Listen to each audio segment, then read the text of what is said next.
asta ta, mă, cu delegația străină, cu ședința, a prins-o din prima, mă? Să vezi și nevastă mea la fel, mă, încălca cămașa cu câtă grijă și atenție. Doamne, Doamne. Ia auzi? Ziceai că mă duc la Casa Albă, mă, pe bune. Băi, parcă voi nu știți cât de greu o scot pe a mea din casă, mă. Am dus-o la un teatru bun. Bun. Asta nu iese din casă nici dacă e moare măsa. Hai să jucăm pe ăla nostru studențesc. Da, bun așa. Hai, bag. Dar cu cărțile astea, ce altceva să joci? Uite cum arată, zici că le ține sub saltea, ca la cămin. Păi trebuia, mă, să sacrifice cineva, mă. Da, mă, tu vorbești, că de când ai venit fresh chipsurile alea în mână, zici că n-ai ce altceva să faci. Mă, ce... Când o să vezi cărțile, ce faci? Te duci la baie să joci? Vom vede.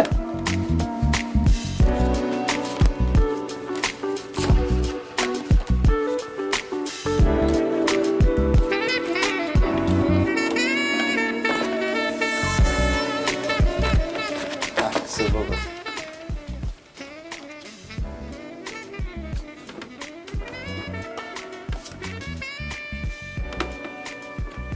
Virgile, ia zi-mă câte îți dau.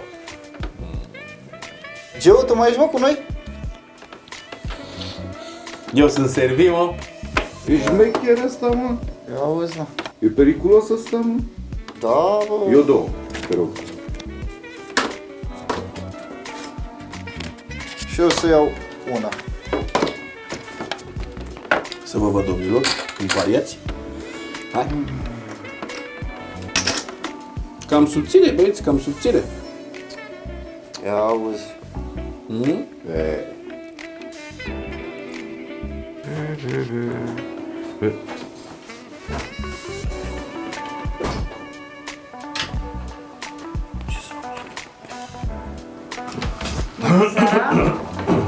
Dar ce face Alinuța, tată?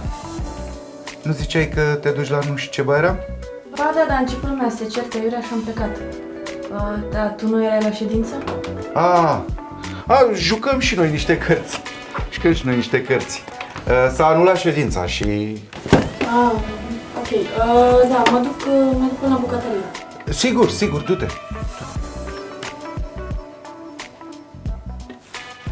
Bă, Geo, ce facem acum dacă îți lipește fita ceva? Băi, eu sper să nu. Bă, eu îți propun ceva, dar dacă ești tu de acord. La ce să fie de acord? Bă, câți ani are fita? 16, 17? 18 și... Hai, mă, să o luăm cu noi să joace poker. Băi, să simte și ea băgată în seamă, importantă și poate nu zice nimic. Bă, nu zice rău Mihai deloc, să știi. E foarte bună ideea lui. Poate trece cu vederea și nu zice nimic lumea asta. Hai măcar să luăm porcăriile astea de cărți. Lasă-le, mă, pe astea aici, mă, las că jucăm tot cu astea, mă. Să se obișnuiască fata, mă, mâine, poi mine vine acasă cu vreun handrălov, vrei să profite ăla de ea? Ce ești așa? Lasă-mă, învățăm noi o inițiem, noi explicăm noi cum e treaba.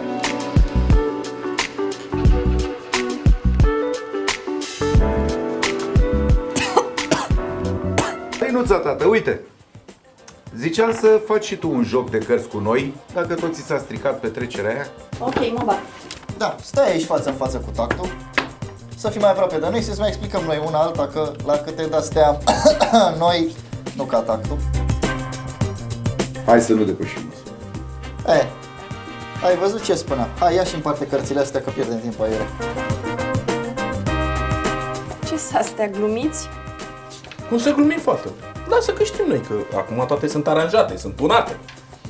Plus că sunt cadoul lui tactul. Să mai vadă și la ceva, că doar s-a săturat de măta, nu? Ai prins-o? Parcă vorbisem că jucăm și noi niște cărți cu toții, cu asta mică, nu s-o dăm în altele. Dar stai, mă, că mai inițiem și noi, o obișnuim cu noi, cu atmosfera. Dacă nu era măta mai bărbată, mai înfiptă, nici tu nu erai. Hai, gata că exagerați. O să înțeleagă Alinuța că taxul e... Lasă, tată, că știm noi mai bine. Băi, nu fi obraznică. Acum schimbăm foaia. Și domnilor, ce jucăm? Păi, e foarte simplu. Poker. Se împart 5 cărți, se schimbă maxim 3 și îți mai explicăm noi pe parcurs. Licităm cu nasturi ăștia valorici ca să fie mai interesant. Adică bambilici. Bă, dar știi că ai tupeu? Ești chiar amuzantă. Băi, Puștoico, când ai avea tu experiența noastră cât ți-am fraierit noi la poker, atunci să vorbești. Până atunci ta și învață. Păi, nene Mihai, ăsta nu e poker, ăsta e tabinet pe bețe de chibrit.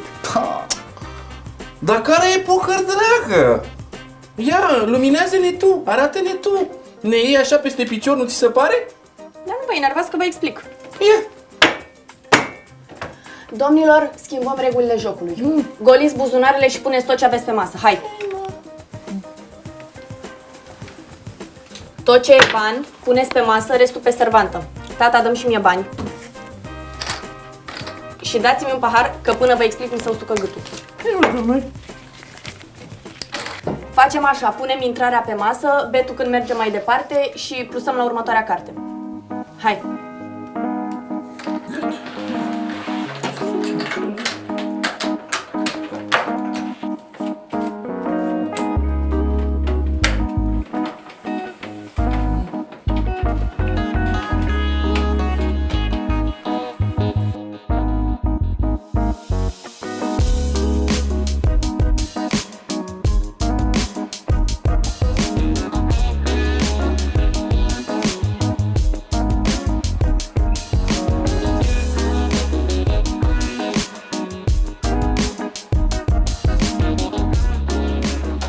Mamă, ne-a omorât Puștoica, frate.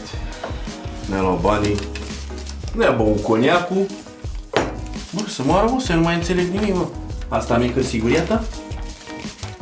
Ce-i dai, bă, lui Fita să mănânci?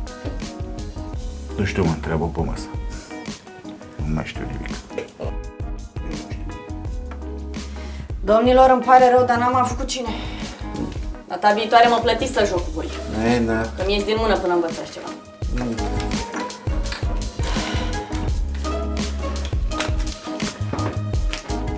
Și apropo, pentru voi sunt Alina. Alina Georgescu. Să țineți minte bine numele ăsta, da?